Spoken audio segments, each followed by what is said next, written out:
Hai hai hai, kembali lagi bersama gua Teddy dan selamat datang di channel Harian Teddy.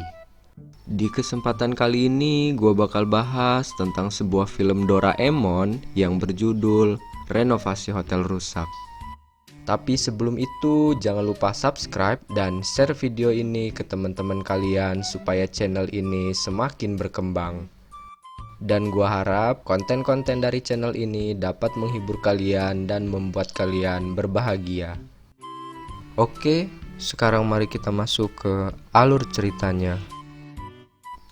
Cerita diawali dengan Nobita yang sedang meminta sesuatu kepada ayahnya.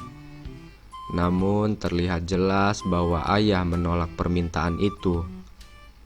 Doraemon yang penasaran kemudian bertanya kepada Nobita. Nobita mengatakan ia meminta uang sakunya dilebihkan sedikit, tetapi ayah menolak dengan alasan yang tidak jelas. Kesal karena hal itu, ia mengambil tasnya dan akan meninggalkan rumah. Sementara itu, Doraemon yang melihatnya nampak biasa-biasa saja. Tanpa khawatir, Doraemon membiarkan Nobita pergi. Sampai di sini akhirnya diketahui Doraemon tetap peduli dengan Nobita. Ia mengawasi dengan bantuan alat dari kantong ajaib. Singkat cerita, Nobita telah melakukan perjalanan yang cukup jauh. Ia beristirahat sejenak di pinggir jalan sambil menyesali perbuatannya. Belum sempat misuh-misuh, tiba-tiba hujan turun. Ia yang tanpa persiapan apapun segera lari mencari tempat teduh. Akhirnya tibalah Nobita di sebuah hotel. Hotel tersebut bernama Suzurea. Nobita mengira hotel tersebut tak berpenghuni. Tampilannya kumuh dan tak terawat. Namun tak disangka-sangka ada seseorang yang menariknya dari dalam. Nobita yang kebingungan hanya mengikuti perkataan pemilik hotel. Ia kemudian diantar ke kamarnya untuk beristirahat. Setelah berpikir sesaat, Nobita menyadari tempat ini adalah pilihan yang tepat. Selagi tak memiliki tempat tinggal, ia dapat tidur dan beristirahat. Penasaran dengan tempat yang kumuh itu, Nobita memutuskan untuk melihat-lihat. Ia kemudian memasuki kamar mandi. Sayangnya saat ingin menghidupkan keran air, keran tersebut mati. Ia pun memutuskan untuk bertemu pemilik hotel. Setelah berbincang beberapa saat, ia menyadari bahwa hampir semua infrastruktur hotel rusak.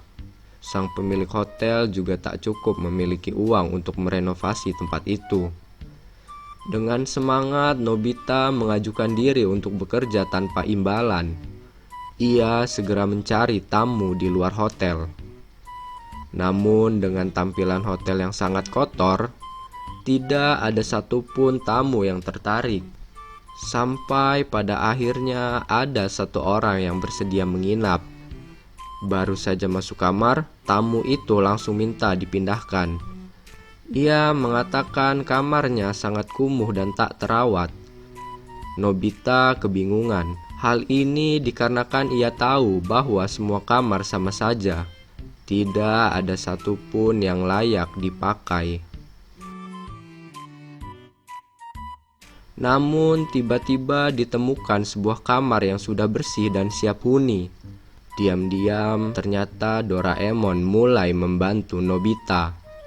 Yang mulanya semua kamar hotel kumuh, satu persatu kamar mulai dibersihkan. Sampai akhirnya diketahui bahwa yang menarik tamu adalah alat Doraemon. Tidak sampai di situ, Doraemon juga mengeluarkan sebuah alat bernama pil jadi nyata. Alat tersebut berbentuk sebuah pil yang dapat dimakan. Ketika tamu memakannya, maka semua yang diinginkan pun akan terlihat nyata dan tampak seperti apa yang mereka inginkan. Shin kemudian pindah ke lobi hotel. Terlihat jelas bahwa si pemilik hotel sangat bahagia.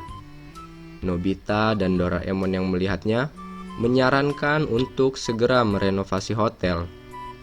Tentu dengan modal yang cukup, pemilik hotel menyetujuinya. Di tengah itu, tiba-tiba ia menjadi sedih. Anaknya yang selama ini merantau belum kembali. Mendengar hal itu, Nobita sangat kesal. Namun ia sadar bahwa yang ia lakukan sekarang ini sama saja.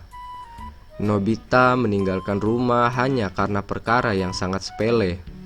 Akhirnya Nobita dan Doraemon memutuskan untuk pulang. Di perjalanan pulang, ia tidak sengaja berpapasan dengan anak si pemilik hotel. Setelah diperhatikan, ternyata ia adalah salah satu tamu yang berhasil ditarik oleh alat dari Doraemon. Mereka bertemu dan sang pemilik hotel pun sangat terharu akan pertemuan itu. Mungkin itu saja pembahasan film Doraemon untuk episode kali ini. Terima kasih sudah menonton video harian Teddy, dan sampai ketemu di video-video lainnya.